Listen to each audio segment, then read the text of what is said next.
Anthony Castellito, the treasurer of Teamsters Local 560, met with gangster Salvatore Briguglio in June 1961 in upstate New York.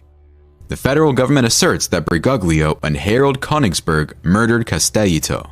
Sal Provenzano, Provenzano's brother, succeeded Castellito as trustee in August 1961. Did Genovese boss Anthony Provenzano murder Anthony Castellito?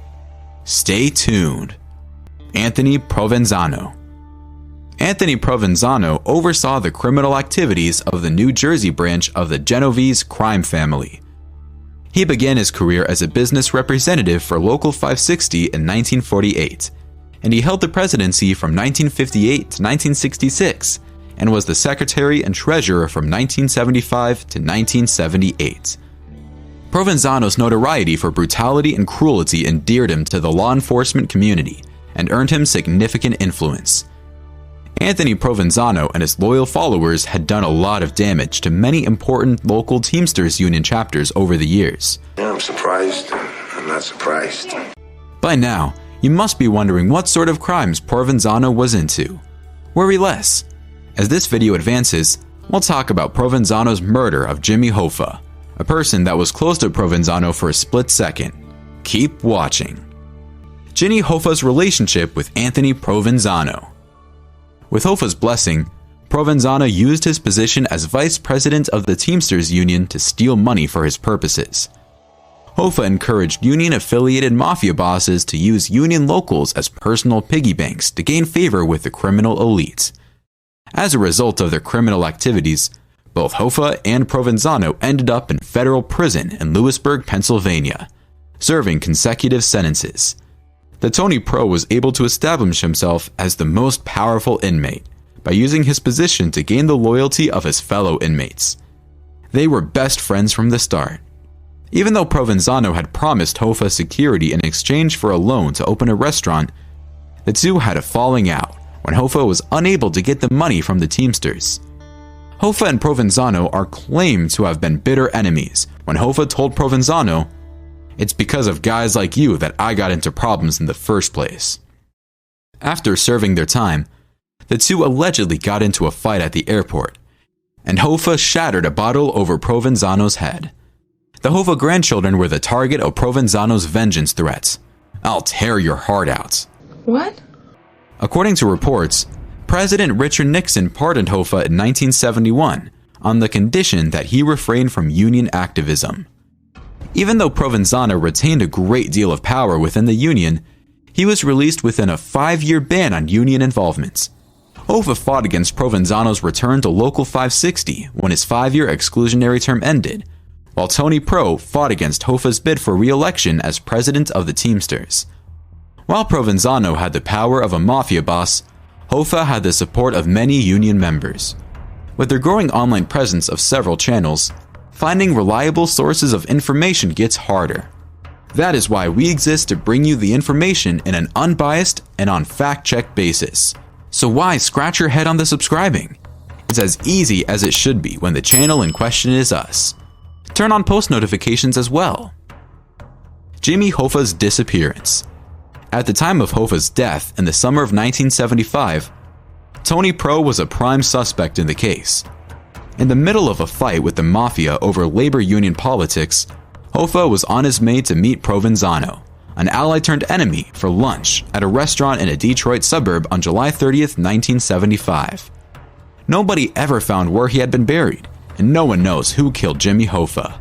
Amidst unending denials on his involvement in Hoffa's murder, a lot of several information was released during the long trial, which ultimately led to him being found guilty.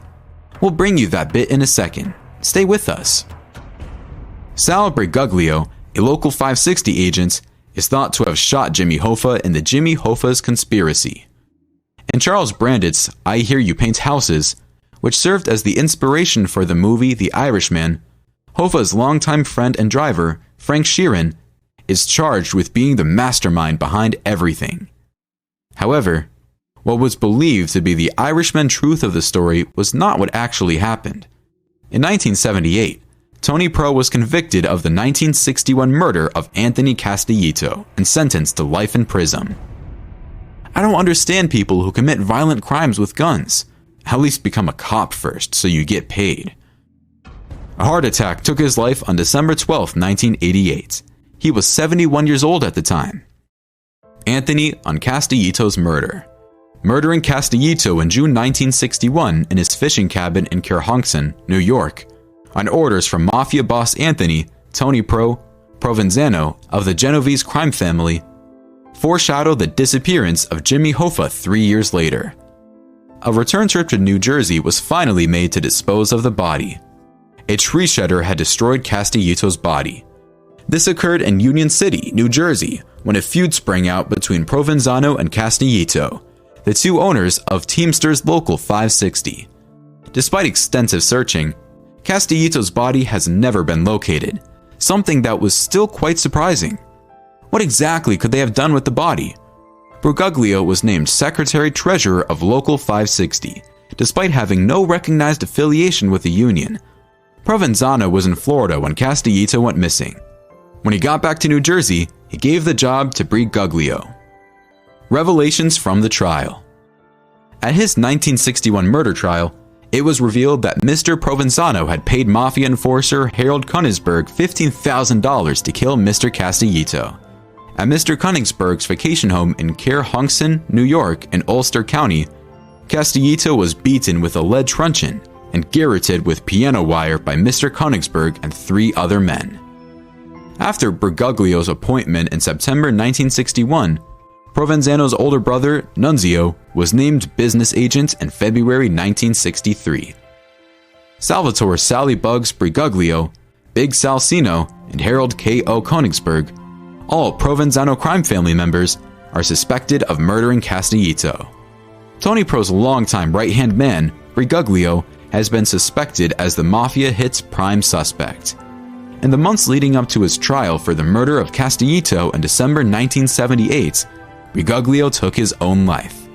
Having been convicted of murdering Castellito, Konigsberg died in a Florida nursing home in 2014, 2 years after receiving a medical discharge.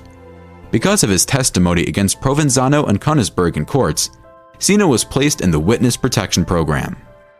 Anthony Provenzano might have been responsible for Hoffa's killing, but until that's proven, we'll never know. What we do know, however, is the magnitude of influence Anthony Provenzano had in the Genovese crime family. With decouple that all in this video. How influential was Anthony Provenzano and the Genovese crime families?